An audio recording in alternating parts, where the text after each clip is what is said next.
गेल्या 2 दिवसांपूर्वी पुणे शहर आणि जिल्ह्यामध्ये मुसळधार पाऊस झालेला आहे आणि या पावसामुळे पुणे जिल्ह्यातील थेऊर भागातल्या जवळपास 50 पेक्षा जास्त घरांमध्ये पाणी शिरलं होतं आणि या इथल्या नागरिकांचं शेतकऱ्यांचं देखील मोठं नुकसान झालेलं आहे आणि या संदर्भातच इथल्या शेतकऱ्यांनी नागरिकांनी काही वेळापूर्वीच उपमुख्यमंत्री अजित पवार यांची भेट घेतलेली आहे आणि इथली व्यथा देखील त्यांनी अजितदादांसमोर सांगितलेली आहे।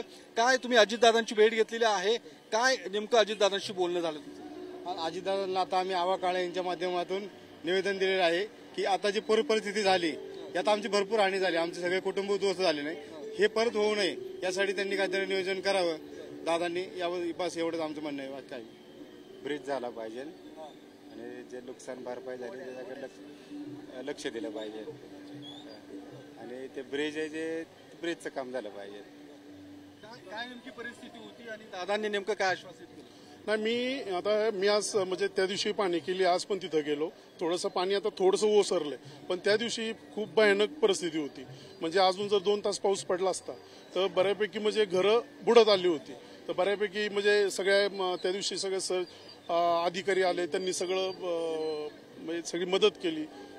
तर त्याच्यानंतर आज पुन्हा आम्ही जाऊन सगळी पाणी केली। आपल्याला काय आहे की जो फ्लो येतो पाण्याचा पूर्ण कुंजरवाडी त्या साईडने पूर्ण थेऊर साईडला येतो, कारण थेऊरच्या साईडला नदी आहे, म्हणजे पूर्ण उतार तो असल्यामुळे तर तिथं आता काय करायचं की दादांना आम्ही तेच सांगितलं की बा एकतर पहिली जी हानी झालेली आहे त्यांचं काहीतरी त्यांना मिळावं, नुकसान मिळावं आणि त्याच्यावरती दादा मला जातानाच बोलले की आपण त्याचं जे काय प्रॉब्लेम आहेत की बाबा एवढं पाणी का साचतंय किंवा काय होतंय, कारण दादांना मी काय म्हटलं ते कायमस्वरूपी झालं पाहिजे।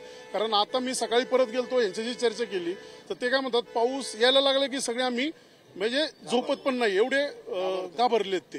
तर आपल्याला त्यांना पण मी बोललो की आपण कायमस्वरूपी दादांना सांगून जो रस्ता आहे त्याच्या ज्या मोऱ्या आहेत त्या वाढवणं किंवा जे काय करता येईल दादांच्या माध्यमातून ते आपण ते करणार आहोत। काय नेमकं अजितदादांशी काही बोलणं झालं?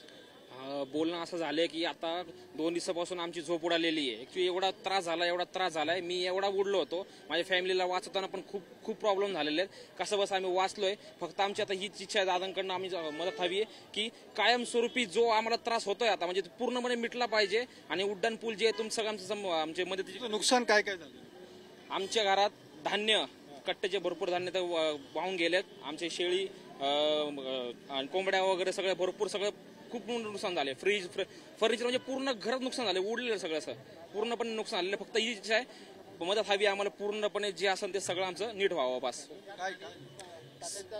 समोर जे सोलापूर रोड झाला जुना त्यावेळेस ज्या मोऱ्या होत्या त्या मोऱ्या फक्त 3 ठिकाणाहून पाणी पास होतंय, त्या 3 ठिकाणाहून पाणी पास होतंय त्याच्यामुळे काय झालं एकाच ठिकाणाहून जास्त पाणी ह्यांच्या दिशेने गेलं, त्याच्यामुळे ही पूर परिस्थिती झालेली आहे आणि त्याच्यामुळे ओढ्या सुद्धा बारीक झालेले आहेत। तर अतिक्रमण ते वड्यांचं काढून प्रशासनाने द्यावं असे सगळ्या नागरिकांचं म्हणणं आहे। अतिक्रमण काढावं असं म्हणणं आहे। काय जे शेतकऱ्यांनी जे वडे नाले त्यांचे शेती डेव्हलप करण्यासाठी जे वडे नाले बुजवलेले आहेत ते अजितदादांनी याच्यावरती लक्ष घालून ते वडे नाले जे कुंजूरवाडी आहेत, कुंजूरवाडीपासून तर थेऊर नदी पात्रापर्यंत मुळामुठा पात्रापर्यंत हे वडे नाले मोकळे करून द्यावे अशीच आमची सर्व थेऊर नागरिकांची अशी विनंती आहे।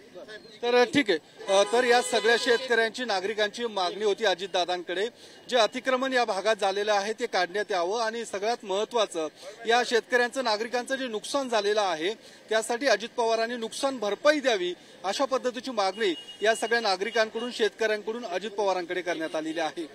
कॅमेरामन नागेश सहम, योगेश बोरसे, TV9 मराठी, पुणे।